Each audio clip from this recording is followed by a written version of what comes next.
Pessoal, e aí? Como é que vocês estão depois desse Mega Blaster ultra feriado inesperado no meio do nosso caminho?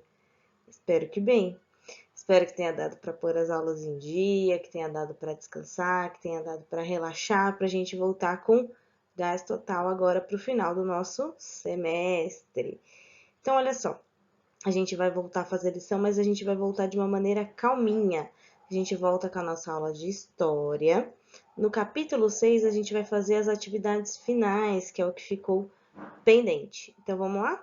Lembrando que as atividades finais é a revisão do que a gente aprendeu no capítulo 6. Então, se você ficar aí com alguma dúvida, ai, professor, eu esqueci, não tô lembrando, por conta desse feriado todo aí, fiquei descansando, assistindo, jogando, brincando, volta lá para a gente dar uma leitura nos textos e responder as questões que vão vir. Então, lembra aqui, ó, começa na página 261, na parte aqui de baixo, essa parte de cima, você já fez para mim em outra atividade, tá ok? Então, vamos lá, atividades finais. Você vai assinalar com verdadeiro ou falso as frases abaixo. Então, você precisa ler e interpretar.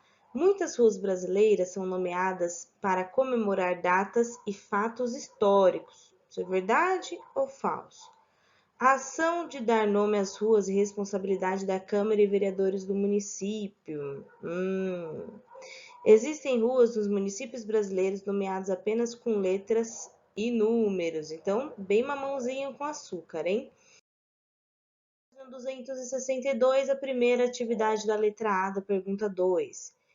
Responda: existe uma função prática para que a rua tenha nomes?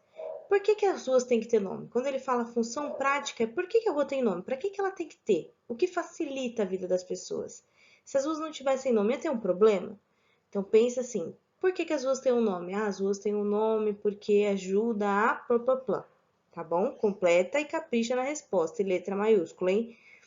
Letra B, indique uma situação em que essa função prática seja necessária. Então, para que a gente precisa do nome da rua? Para achar o endereço, para chegar uma carta, uma encomenda, tá bom? Número 3, associar a segunda coluna de acordo com a primeira. Então, bem facinho. Tudo que for patrimônio material é letra A, tudo que for patrimônio imaterial é letra B, tudo que for patrimônio natural é letra C. Então, Pantanal é material, imaterial ou natural? Lê cada um deles aqui, preenche com A, B, C, D. Número 4. Marque um X na opção que indica a importância do tombamento de nosso patrimônio. Lembra, a gente terminou falando de tombamento, que é quando uma paisagem, um local, um físico é muito importante e tombamos a ponto de que não pode mudar a característica dele, a cor, nem nada, porque é muito importante. Então, você vai ler as alternativas aqui e registrar qual faz sentido, ok?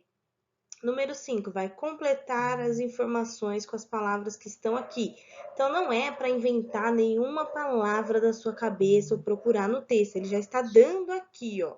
Você só tem que fazer dar sentido. Então, os patrimônios, material, qual que vai encaixar aqui, e tananã, são importantes. Então, de acordo com o que a gente aprendeu. Número 6. O Instituto do Patrimônio Histórico e Artístico Nacional, o IFAM, isso aqui a gente falou bastante, desde o capítulo 4, vocês fizeram uma pesquisa para mim, é responsável pelo tombamento dos bens móveis, que é aqueles que a gente mexe, e os bens imóveis, que a gente não mexe. Então, vai associar corretamente, ligar. Tudo que for bem imóvel, você liga aqui. Tudo que for bem imóvel, você faz a setinha ligando, tá ok? Número 7. Assinale as alternativas que descrevem as ações que contribuem para a preservação do patrimônio cultural. Então, pode ter mais de uma opção aqui, tá? Não é só uma. Leia as que fazem sentido e assinala a alternativa. Número 8. As pinturas rupestres, que eram antigamente dos homens das cavernas, quando eles desenhavam lá nas paredes, né? E foi investigado, e assim começou os primeiros desenhos. Então, rupestre é do desenho dos homens das cavernas, feito nas paredes, também fazem parte do nosso patrimônio. Descreva o que você identifica na pintura. Então, você vai olhar aqui, ó, o desenho, ó, dois homenzinhos correndo atrás de um boi, talvez, né? Um outro animal aqui galopando. Então, tá aqui, tem o título da pintura, ó, Pintura Rupestre no Parque Nacional da Serra de Capivara, no Piauí. Então, descrever aqui é só você contar o que você está vendo na imagem. Só que não é para falar, eu vejo um boneco, eu não vejo nada. Não, você vai interpretar na imagem e escrever a descrição dela com que faça sentido, com começo, meio e fim. E caprichando na letra para eu poder corrigir direito.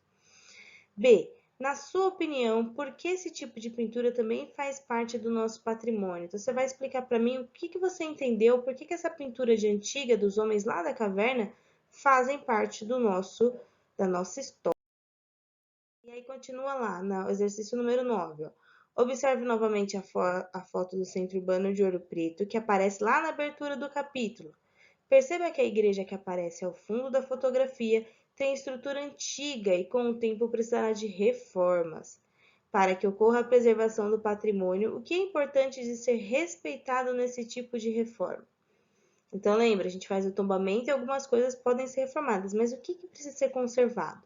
A estrutura do prédio, né? Então, volta lá, lê o texto e responde aqui para mim. Número 10. A foto ao lado mostra o patrimônio cultural tombado pelo IPHAN. Observe-o e leia a legenda e indique. Então, olha aí. Você vai olhar essa imagem e vai ver que tem alguns capoeiristas. São aqueles homens ou mulheres, né, que também praticam a capoeira.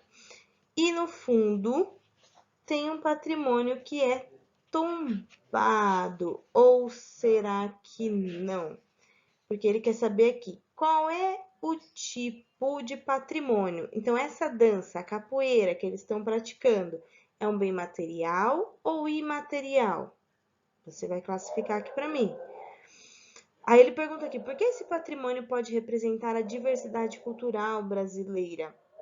Ele representa porque ele é uma herança que veio, né, com os negros, os africanos que vieram para cá trazidos para trabalhar à força. Então, eles foram ensinando essa cultura e prevalece até os dias de hoje. Número 11. Ó. A foto abaixo representa o patrimônio cultural tombado pelo IPHAN. Observe e lê a legenda e indique. Aqui, a criança indígena tirando seu rosto do tribo da Amazônia. Então, lá está sendo pintado. Lembra que a gente falou que os indígenas fazem as pinturas nos corpos? Letra A. De que tipo de patrimônio se trata? Essa pintura aí do rosto é um patrimônio material ou ele é um patrimônio imaterial?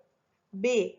Por que esse tipo de patrimônio pode representar a diversidade cultural brasileira? Mesma linha de pensamento da dança do capoeirista. Só que ao invés de ser dos africanos, aqui é a cultura indígena, né? Então, ele representa por conta da população indígena. Você elabora a resposta aqui para mim. Por fim, no número 12, você vai ler o texto que ele vai falar aqui a respeito dos patrimônios culturais e vai elaborar a resposta do que ele está pedindo aqui, ó.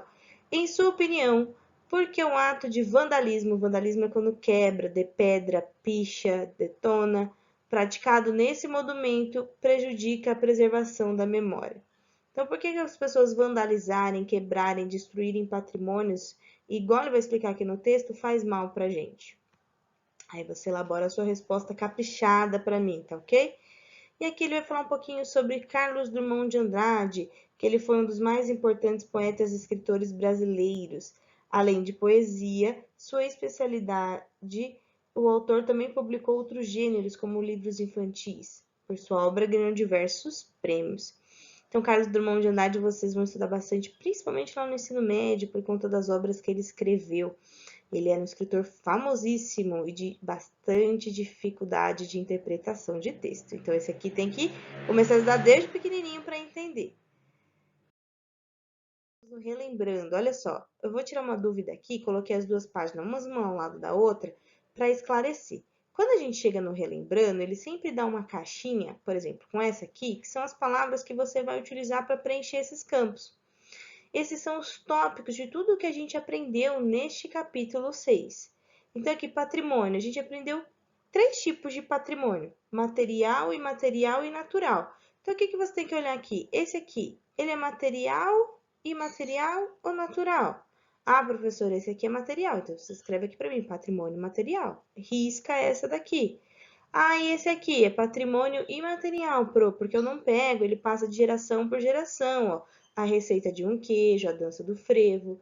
Então, patrimônio material. Escreveu aqui, riscou. Quem sobrou aqui? Patrimônio natural, tá bom? Então, sempre que chegar no relembrando, seja de que matéria for, português, matemática, história, geografia, ele te dá uma caixinha que são as palavras justamente que você vai preencher aqui. Você não precisa inventar, procurar, rachar a cuca, nem nada do gênero. Está aqui, tá ok? Então, capricha nessa lição. É um jeitinho bem reduzido para a gente começar a pegar a engrenagem aí, que a gente vai acelerar, fazer atividade de nota. Vou soltar aí em breve quais são as atividades que nós faremos, porque a gente está chegando logo aí no final do nosso semestre e com as férias. Então, capricha na atividade, me manda as fotos aí bonita para eu corrigir e dúvidas, eu tô sempre esperando vocês lá no Meet, tá ok? Bom estudo, capricha, um beijo e até mais!